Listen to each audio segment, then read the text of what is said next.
Live from Run Your Mouth World Headquarters.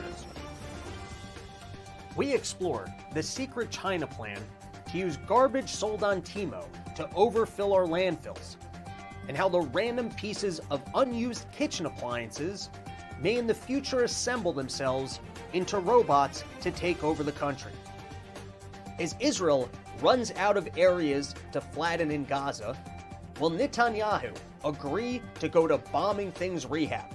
And why Egypt is going, dude, what the fuck? We've been so cool this entire time. With Kansas City winning the Super Bowl, we investigate why rich people like standing in crowded rooms. Next up, scientists explain why the secret to cancer immunity might be more nuclear disasters. And lastly, scientists explore why estrogen is making she-males violent, and how letting transgender males beat the shit out of women in combat sports might be the answer. It's your daily dose of misinformation, pulled from a lightly hemorrhoided asshole. It's today's Run Your Mouth! What is up, everybody? Welcome back to the Run Your Mouth podcast. It is a pleasure to be with you. And I was in here late at night. I did a broadcast and I recorded myself going, is this the right setting? Can I hear myself now? Is that it? Testing 1, 2, 3. A whole evening of that. So I think we should be fixed. I think this will be the most professional broadcast we've ever done ever. And if I was funny, the whole background would just fall down right there. We'll get there. You know, at some point, that's the kind of budget we're going to have from Run Your Mouth Enterprises. As I sit down and I visualize and I come up with these kind of unbelievable, great, grand ideas, and I get to yell at my little Oompa Loompa producer team to get it done, we're going to get there. Anyways, it's great to be with you guys. I figured out where all the money goes. I know we're on this show all the time, and we're yelling about the financial scandals in the markets and how the Fed is pumping all this money into the system and the inflations and the seesaws between the Wall Streets, your stocks going up, your home values going down. We've yelled about it all. We've explored it all. And let me tell you, as I travel the world, that's why it's important to actually get out of your apartment, go see the sights and scenes, see what's doing, intermingle with the people. I have discovered where the money is going. I got to the core of the system, and I know where it is, and it's in the airport lounges. That's where the money is. I've been doing travel and life wrong the entire way. Oh my God. The free things that they'll give you, if you get, there seems to be some bonus round economy that I wasn't aware of. My whole life, I didn't really have financial goals, but I didn't realize that if you spend some amount of money, they just start giving you things for free. There's some sort of a status that if you can just achieve this status, then people just go, you know what? You don't even need to spend money anymore. You know how many times I've sweated out having a beverage at the airport, but I got myself this, you know what? I don't want to, what am I going to share this information with you guys so that you can start crowding the lounges and ruining it for all of us? Am I going to be that person? Until someone with a good lounge, Chase Sapphire Reserve. I got a Chase Sapphire Reserve card, and then it cost you like $500, but then they give you $300 back in travel credits, and then I drank that other $200 worth in one airport trip. In one airport trip. And you know how many more airport trips I'm going to be taking for the rest of the year? I should be getting a Jew medallion for this one of having finally, never do I come up with these like the good grifts in the system. I was flying around the country for 2 whole years. I never had a credit card. I didn't collect a single point. I never got a status. I never got an upgrade. And then finally, you know, the good people at Chase Bank, they worked out a deal with the Federal Reserve where for some reason they can have lounges in these airports. You just flash in the credit card. And then once you're inside, they'll just serve you all the free drinks in a nice bar. And let me tell you, the lounge access is going to go away.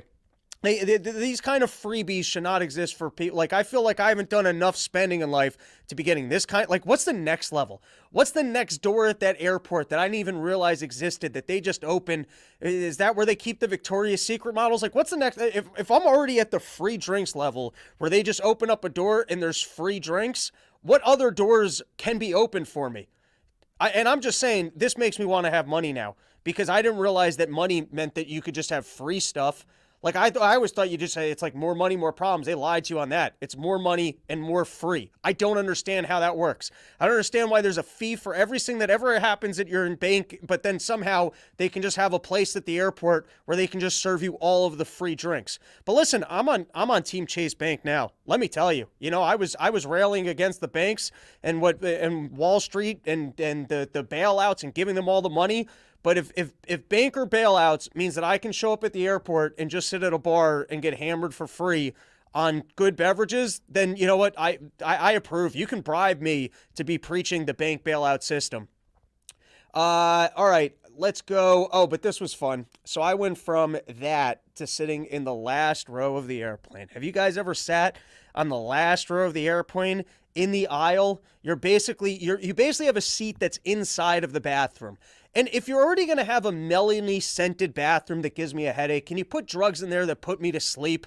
Can you do something that gives me like a kratom-like experience where you just turn around and you go, oh, my back doesn't hurt anymore, and I don't really care about all those things that I cared about a couple minutes ago. Suddenly, I'm not irritable at all. 2 seconds ago, I was there. I'm just saying, if you're already going to put chemicals into the thing that I already have to choose, like that, it's not even really, it's like shit scent with melon, and the melon gives you a headache. So just put some other chemicals in there that if I've already got to breathe in chemicals that give me a headache, at least give me some sort of a drug experience first. And then this was also remarkable. That I'm sitting there, and, I didn't sleep the night before. It's always a scramble to try and get the gear together, the production gear for the live part of the Problem podcast. People don't see it behind the scenes. I'm lugging all sorts of equipment. I'm plugging in cords. I'm working as a roadie. I'm bringing a drum set. Dave always refuses to use the drum set. I'm lugging a drum set cross country at every gig, and he goes, we're not playing the drums on this. And I go, yeah, but I brought the drum set. Anyways, at some point, I'll show off my incredible John Bonham drum solo skills. I don't know how to play the drums. Anyways, why are we going on this tangent? I'm trying to talk about that I'm sitting in the back row of the plane. Did I already talk about that? I really ADD'd right there. Yeah, people kept waking me up. I'm trying to sleep. I didn't sleep the night before. You got the gig that night. I got myself good and hammered in the airport so I could sleep through this flight. And thank God, I don't think I would have survived that one, totally crispy. That would have been a bad one, right?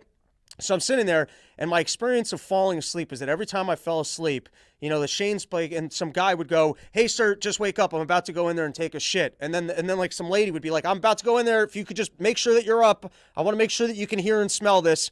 You don't want to sleep through this. I'm about to go in there and take a shit. I've never seen so many people use an airplane bathroom. Maybe they're all in the Chase Sapphire Reserve Lounge pounding coffees and stuff before this stuff. All right, we've got a dense episode. We've got all sorts of topics coming at you, but why not take a moment and thank YoKratom.com, home of the $60 kilo, the only place in the entire world you can get an entire kilo of Kratoms for just $60. And now let's talk about the Super Bowl for a minute. Did you guys get to watch the Super Bowl? I only got to watch the first half. I was in the airport flying back from Houston. We did really fun shows at the Secret Group. I wish maybe next year we'll get a whole week in there, and I'd like to maybe film first half hour. That place was great. That place was a lot of fun. And go check out the live part of the Problem podcast. That was a good one. Anyways, so I was in the airport flying back, and so I got to watch the first half of the game at some bar.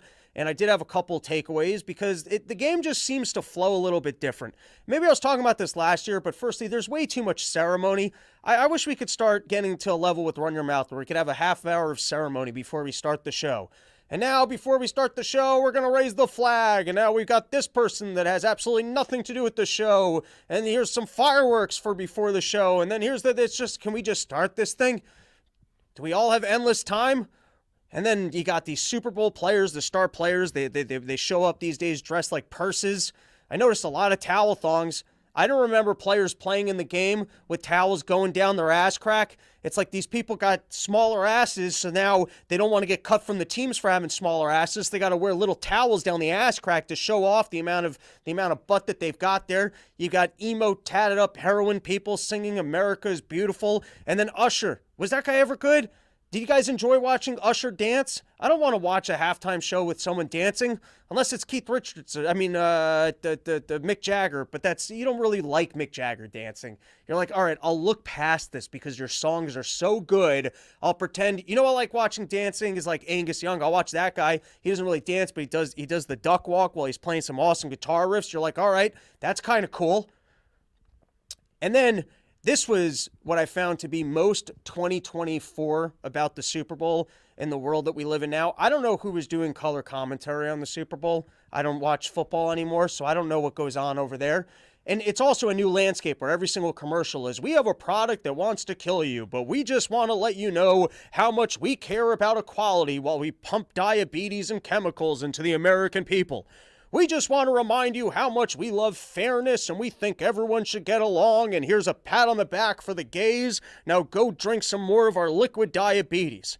Yeah, they used to be funny commercials. Now everything's safe. It's an irrelevant celebrity from the 80s and some fancy pictures of birds, doves, and rainbows and how everyone should be nicer and feel good about each other. But then here's what I found most shocking. I don't know if you guys picked up on this. Maybe I should have recorded some clips, but the color commentary was all about the emotions of the players now. Did anyone else pick up on that? That, like, it was no longer about the game flow and what was going on in the game. It's all just like therapy, little bits of therapies. They're sitting there like, after a sack like that, you really start to question why the front line abandoned you and all the other times that you were abandoned in your life. And now you got to think about how your parents left you as a kid and get back into the game and try the football. And, the way that that's going to mess with your confidence. Did anyone else notice that? All right, moving forward, when I was in that back row of that plane and I was trying to get through it, I was popping those, the Zins, soon to be Zimos, once they come through, and we upgrade our sponsorship from these packages that only go up to 6 to people that are going to be coming in as even bigger assholes and give you the nicotines up to the 8s. But anyways, can someone like make a super Zin where I don't even need to eat food? Just get some B vitamins, some minerals, maybe like dust in whatever's on those boner pills. I can just walk around with erections, vitamins, and nicotine in my system. Maybe I'll talk to the next sponsor about if they can just sprinkle nootropics onto the Zin so that you can just lose weight, feel good, and never have to eat. All right, and then just one more thing, and then I promise you, I've got a dense episode here. We've been digging in. I've done my homework, but I do want to share a little victory story for you because, there's so much spirituality talk in the world. And listen, I try and invest in spirituality myself. I show up to synagogue a couple times a year. I go to the Passover Seder still. I read these random books of Eastern philosophy. I'm always trying to, better overcome my compulsive behaviors. And listen, we're all out there. We're on the Instagrams. We're looking at how women like hikes. They like drinking fresher waters. And we're all trying to invest in better people so that we can lie and pretend like, whatever. I'm just saying, we're all out here in the world trying to become better people. But sometimes we don't share enough stories of how your horrible compulsive behaviors came through for a win. And so every single time I've gone down to Houston, Texas, I've said that I want to go to the Joel Alston thing just to see the show of it. I'm curious to see this thing.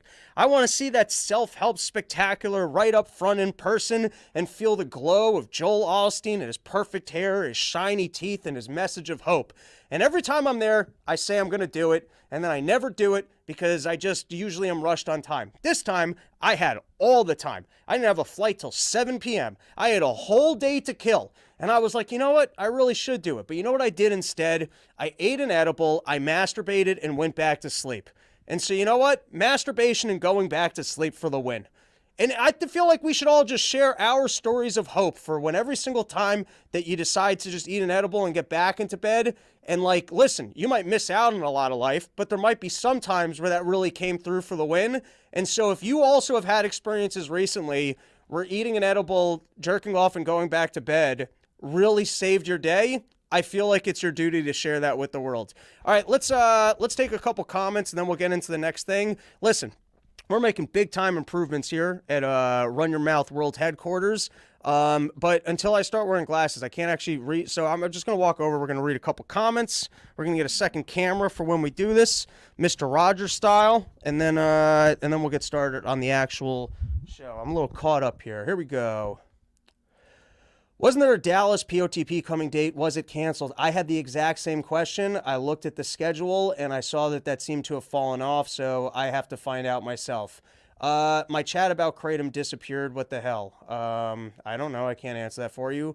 Do they allow Jew at the Joel Osteen place? Maybe not anymore. All right. And then let's take one more. Tunnels at the Denver airport, LOL. Not only do they have the tunnels at the Denver airport, they're mocking us now. They're mocking us. So they got these visuals there. They got their advertisements letting you know that the lizard people are working underneath.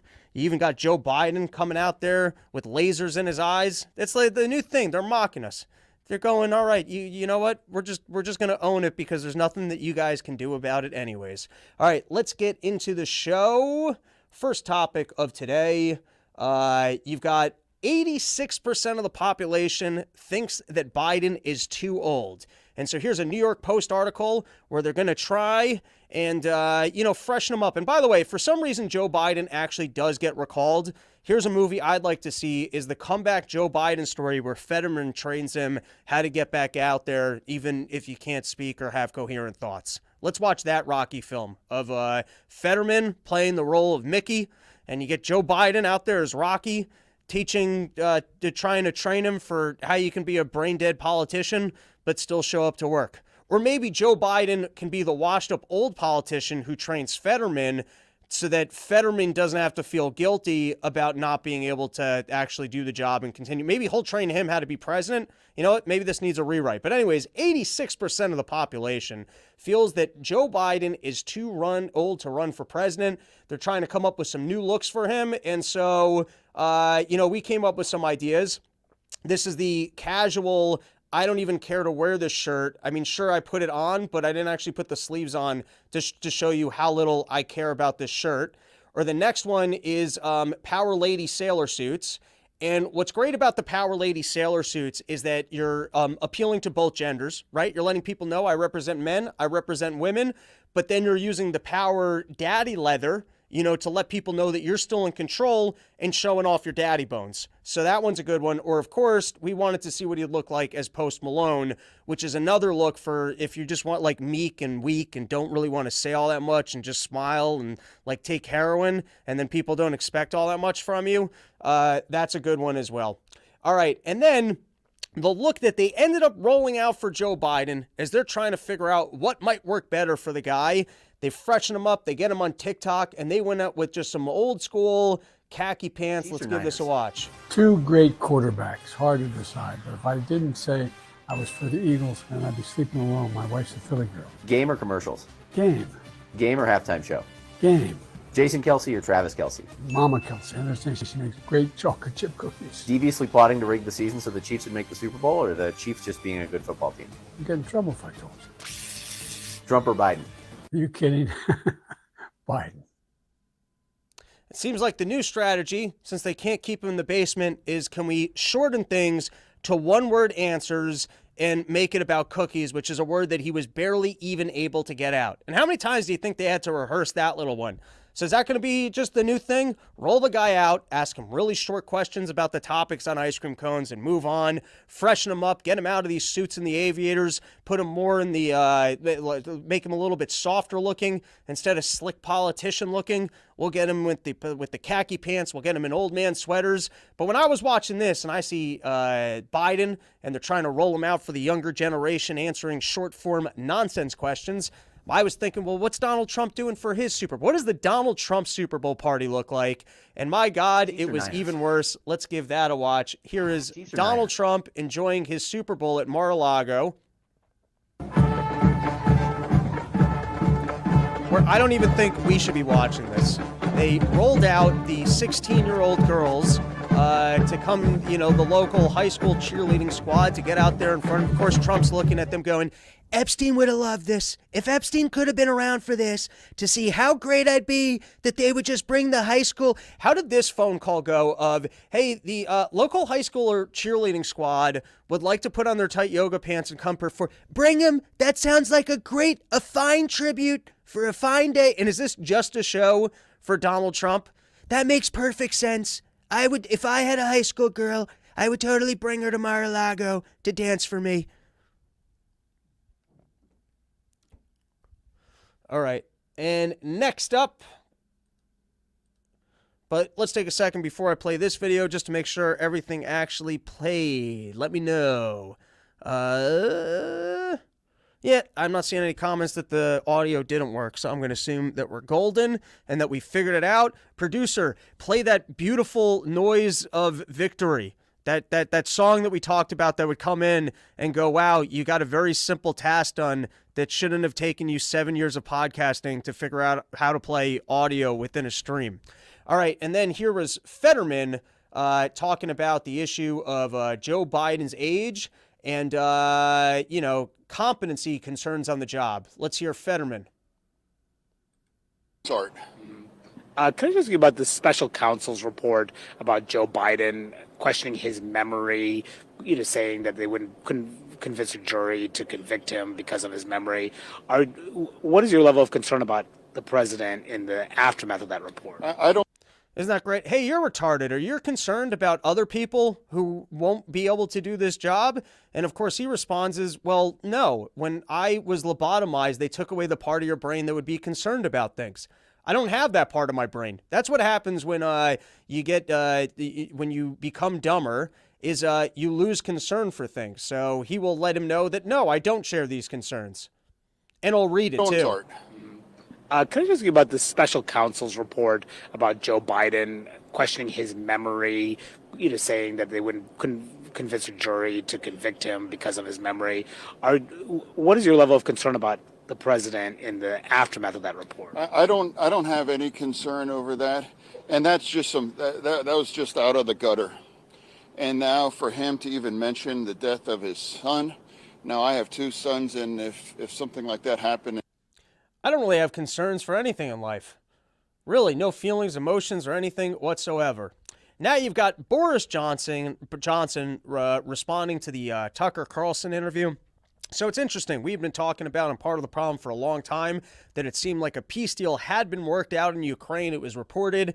I don't remember where we had gotten this from. It's the Russian talking points. They come over, you memorize them, you spit them on the podcast, and then you just forget about it. But I remember it's something that we've been talking about for a while. It had been out in the ether, and that's what's fun about when Tucker Carlson or other people report on these things, is you get this information to a much wider group of people, that more people can understand the fact that we could have dodged countless Ukrainian deaths for absolutely no reason. Remember, people decided to fund this war. They lied to us to say that it was being a victory. The whole thing could have been avoided. Nice and simple. You could have just not done the war. But no, we decided we had to talk them into it. We have to ruin their peace deals. And so here was Boris Johnson commenting on the Tucker Carlson piece.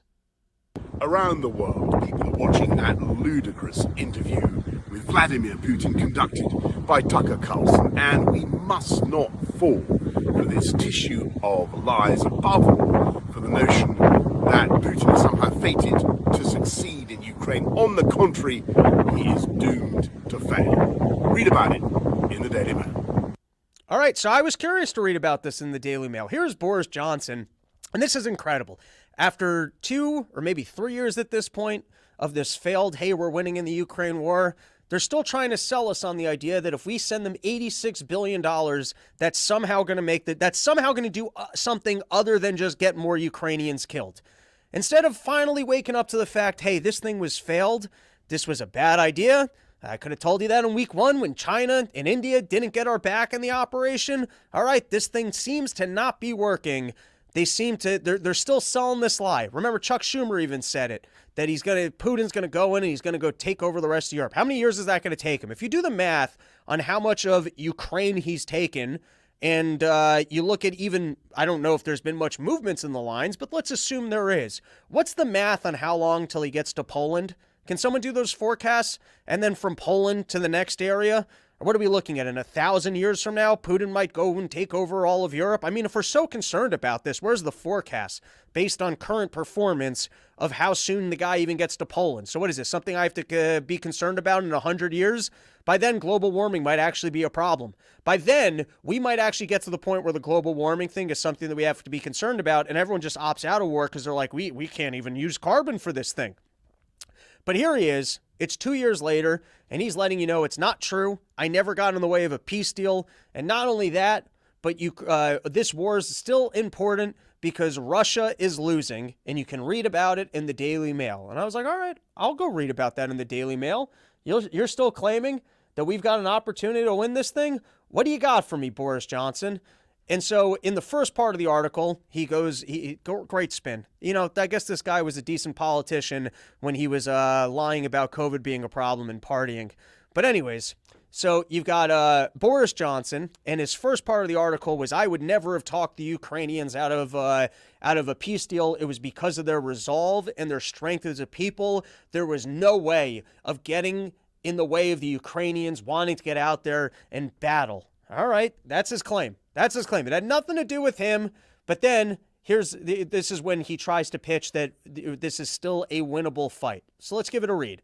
On the contrary, by investing only a fraction of the U.S. defense budget, you can help those valiant Ukrainians to turn the tide, put Putin back in the box, and therefore help secure the Euro-Atlantic areas for a generation without actually risking a single U.S. soldier. Okay? You can show the world that trying to change the borders by force will lead to disaster because the greatest lie of all, and I'm just going to move forward a little bit. I might be out of frame while I read this. And the one Putin hoped most to protect by his interview is that the Russian leader is bound to win. He is no more invincible than Adolf Hitler. In fact, he is bound to lose. He has already suffered colossal losses, but that is not the point. Whatever Ukrainian territory he temporarily occupies, he can never conquer their spirit. I hope and believe that if President Trump is elected again, he will confound his critics, turn his party around, and complete the work that he began when he became the first U.S. president to give arms to Ukraine. I say that because in the end, all U.S. presidents know that our collective security is indivisible. In the end, the Americans can be relied upon to do the right thing, having exhausted, as the old saying has it, all the available alternatives. Tucker Carlson did us a favor last night in the sense that he proffered the alternative, a Putin victory, the destruction of Ukraine, and the descent of much of Europe once again into darkness and fear. It cannot and must not happen. There you go. This is still a winnable fight, and so we have to continue spending money, because if we spend money, Putin will actually take a loss, go back, and everyone will realize we cannot test borders or take things by force. And so this was Rand Paul responding. I mean, he wasn't responding to Boris Johnson, but this was Rand Paul on the same topic. And I think, like, at least can you guys articulate the $86 billion strategy? Can you articulate what the path to victory is? Because there was Boris Johnson going, hey, this is still winnable. Go read my article. I read the article. Did he tell us how it's still winnable? No, he just said that this is still winnable, and if we don't win it, then, you know, it's still kind of this line, democracy as we know it will never exist on planet Earth. If we let people know that you can go and take territories by force, then we can never have and then, of course, what does America do when we're bombing all over the place and forcing them to have our bases over there? But we're not talking about those kind of things. But can you at least articulate to us what the path to victory is? You're telling me, hey, we just need another $86 billion. What does the $86 billion do? How does that get you to winning the war? Can you explain it? Does anyone have an idea here? Is it, with $86 billion, we can buy this specific tank. If we have this specific tank, we feel that we can take back these regions. And if we can take back these regions, then Putin can't do this. And then we can then finally take this area. Remember like the old World War II movies? You get their little maps and you go, we got to move this to here. So we cut off this supply line and then we blow up this thing and then we take to that thing. Can someone give me one of those things? The little diagram with the X's and the circles, and then you get General Patton. Give me a good movie out of this. Can someone articulate what the $86 billion does other than just keeps Ukraine in this fight, tells them that they don't have to negotiate, and just leads to more death? That's all it seems like it's doing. It just seems like you're pushing this thing to go on a little bit further. And what, you got two possibilities. I guess Ukrainian deaths are escalating it into a bigger war. I don't understand what the pathway to victory possibly could be here.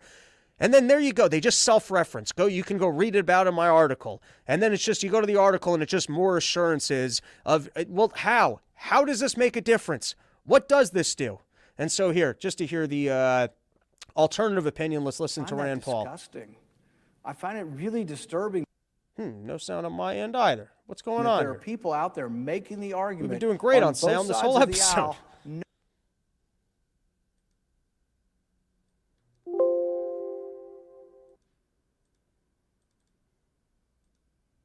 I find that disgusting. I find it really disturbing that there are people out there making the argument. That's odd. Give me a second here, everybody. I find that disgusting. I find it really disturbing that there are people out there making the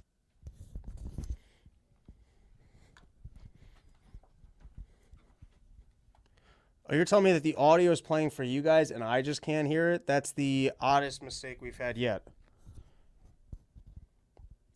All right, fair enough. On both sides of the aisle, no big deal. It's helping our defense industrial base.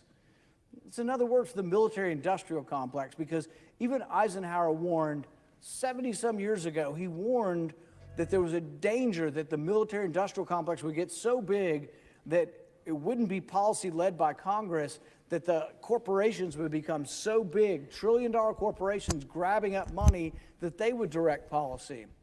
That it would no longer be you voting or no longer be us voting, but it would be the corporate interests who make the profits would be driving this. And I think we've become eerily close to that. I find that disgusting.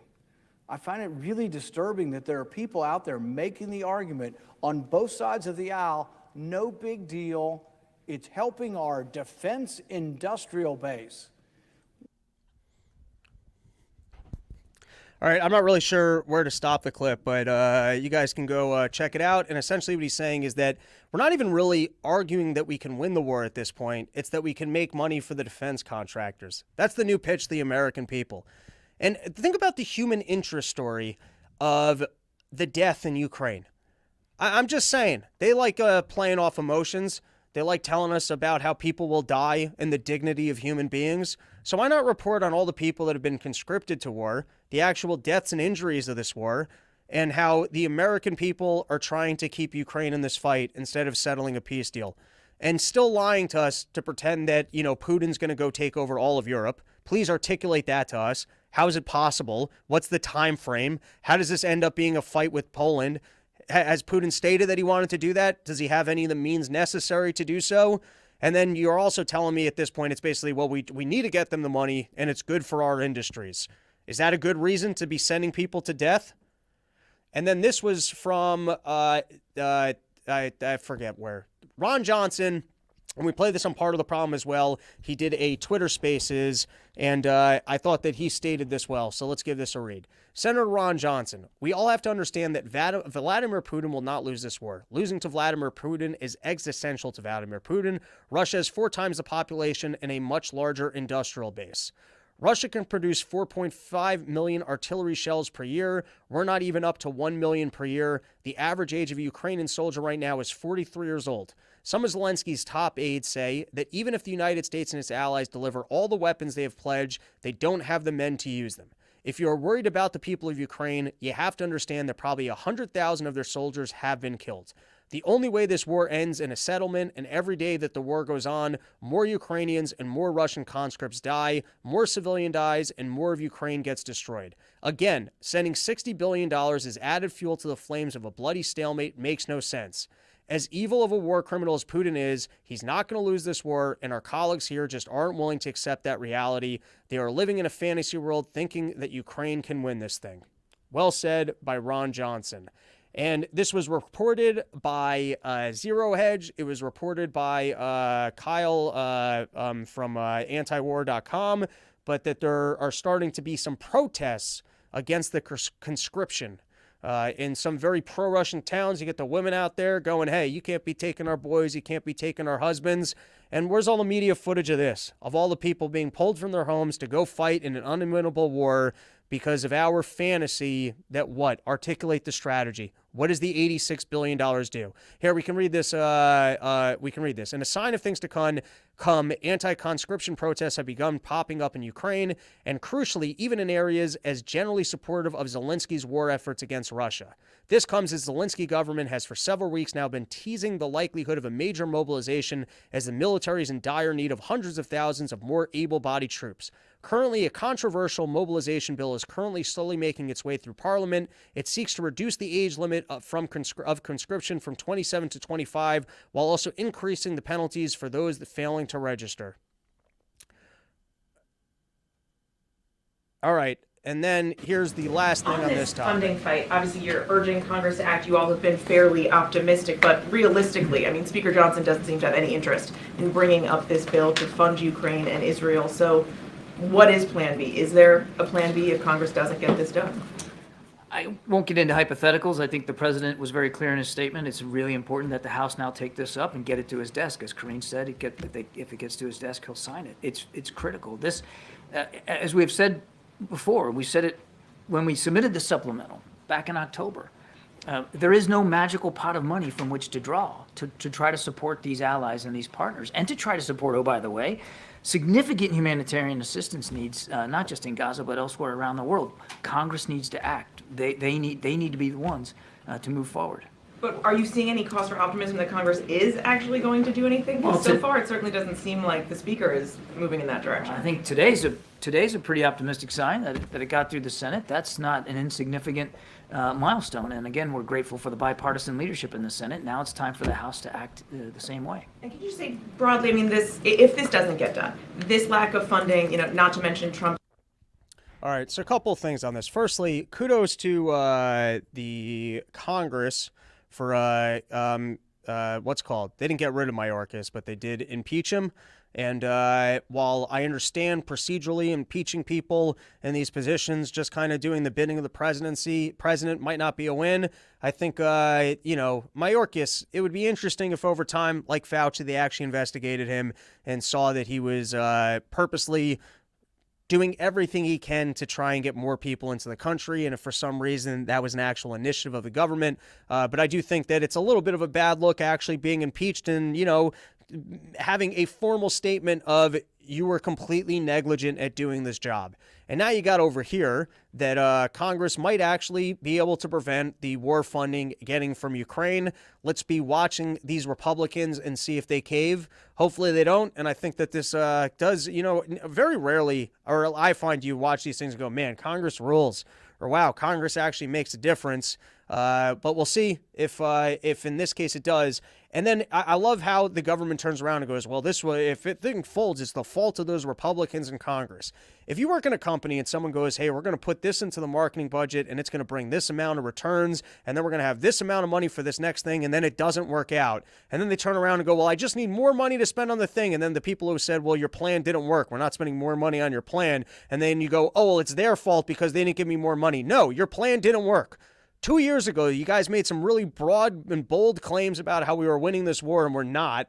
And how, I don't know what you think you're going to do. So you're going to beat back Putin to his lines. You're going to bankrupt the Russians. And then Putin will have learned his lesson. And then what?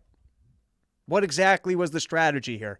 And then as you continue to have none of these things work, you go, well, we just need a little bit more for our plan. And you don't actually articulate what that's going to do. And then if you don't get it, you go, it was everybody else's fault.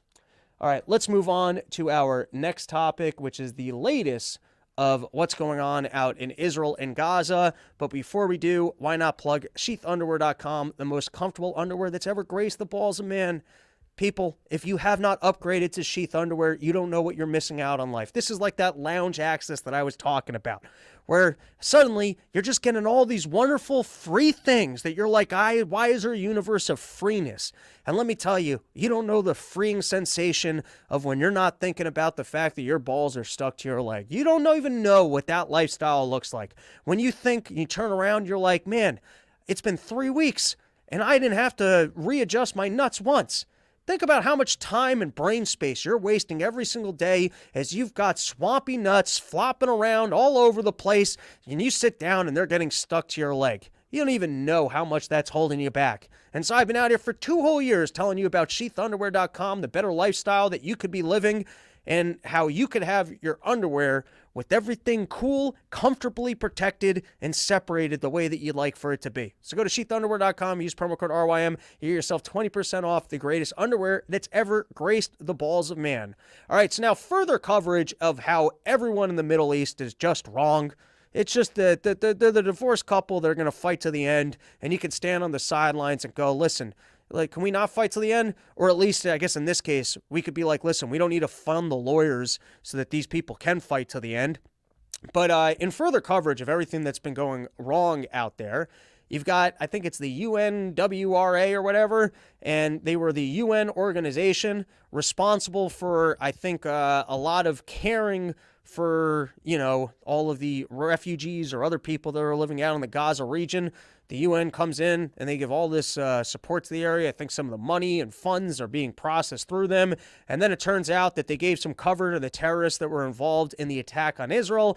And then maybe these people who have been claiming about military bases and whatever pulled this magic trick. But you had the Israeli military went to some UWNRWA. It sounds like a rap group, but they went to their headquarters, and then they said, hey, give me their stuff, and they sent it down, and then they went through all these tunnels, and then right below where that base was, the Israeli military is claiming that was terrorists pulling electricity and basically cover because they were underneath the UN. Now, maybe they pulled some magic trick where they lower the thing down a tunnel and then they get some guy to run it to some other room and then they're in a completely different spot that's not underneath the base. I think that there have been lies on both sides. It's hard to tell. And once again, just because you got to stay on the straight and focus here so that people don't twist your words, I don't think that the bombing of civilians in Gaza is warranted no matter what's going on here. But like I said, both sides are wrong. And adding fuel to the fire, this is from Reuters, Hamas had command tunnel under UN Gaza headquarters, Israel says. Once again, it's according to Israel, so I can't verify it 100%. So on the Israel side, you've got that UN was seemingly giving cover for terrorists in Gaza. Now, you've got what seems like the United States government is actually turning around. And, that was another thing that we were saying from the beginning, that even if you were pro-Israel, it would seem to me that once the magnifying glass and the internet was upon them and we're seeing footage of them killing civilians, I don't think that they're going to be able to walk themselves out of this one. I don't think that they're going to be able to spin the story. And I think that this is going to be a PR disaster. And I think long-term they will lose support. But I can't say that for fact. I was just saying it seems to me that the optics of this are a losing game. And so here, I'm going to read you some recent headlines, and you could tell me if you think that this is starting to turn on Israel. So this was from the New York Post. Biden says Israel killed too many civilians as he warns Netanyahu not to squash Hamas and Rafah without new plan. They're over. That's never good when you're hearing from America that you're over your quota. From the people who, how many times are we supposed to go over the fiscal cliff and then we just raise our budget? When you're hearing from America like, dude, you're kind of over your quota here. You're pushing things a little bit too far. And then I clipped this other part of the article, so I probably wanted to read it. Let's read it. Washington, President Biden warned Israel on Monday not to clear out the final pockets of Hamas control in Gaza yet because the Israel has already killed too many Palestinian civilians and that new safeguards are needed. It's a little bit, it's like, guys, we were willing to look the other way, but you guys are over that number of what we can look the other way on. So you're going to have to figure something out here. Biden speaking alongside Jordan King Abdullah II during the Middle East leaders' a visit to the White House expected his criticism of Israel Prime Minister Benjamin Netanyahu, even as aides denied the ramp-up was prompted by polls showing the president risks swing state losses in November to angering Muslims and Arab voters. So now this is interesting. Is Biden coming into an election season secretly calling up Netanyahu behind closed doors and go, listen, we're going to keep sending you supplies. You do whatever the hell you got to do, but for the next 6 months, I got to pretend like I'm not that into it. Or you got to displace, he's calling them up and goes, hey, can you displace some Arabs in Michigan or get a bunch of Jews to move there? Remember a couple of weeks ago when I was talking about how come we don't see more initiatives to try and just move people into swing state areas? I'm surprised that you don't have Jewish money pouring into Michigan all of a sudden. Jewish community centers, herring stores, signs that say we respect all coupons all the time. I mean, I'm surprised they aren't just trying to get some to turn Michigan into the new New York City so that, you can combat that Arab vote that might swing the state that's actually getting in the way of Israel being able to get its bombs. And so here was Biden actually speaking out against what Netanyahu's doing. Let's give this a listen. They need to be protected. Rafah is a city near Gaza's border with Egypt.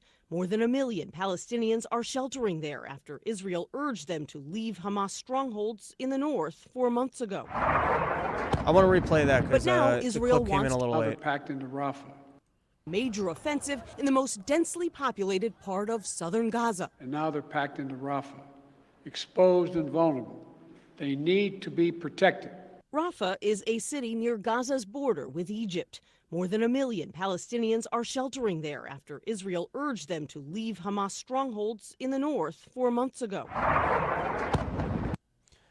So, if you haven't followed this story, Israel's been bombing the north, kept funneling the people into the south. Now they're all the way up against the wall.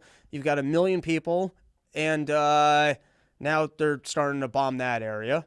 And so here was Netanyahu's response. No circumstances should we enter Rafah are basically saying, lose the war. Keep Hamas there. Yeah. They literally, that's always the thing. Do you want us to be dead? You must want us to be dead.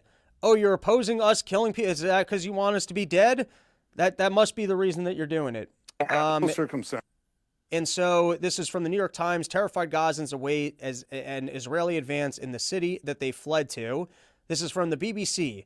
But with the inevitability comes the equally predictable dilemma of what to do with as many as 1.5 million civilians sheltering in the area that had a pre-war population around 270,000.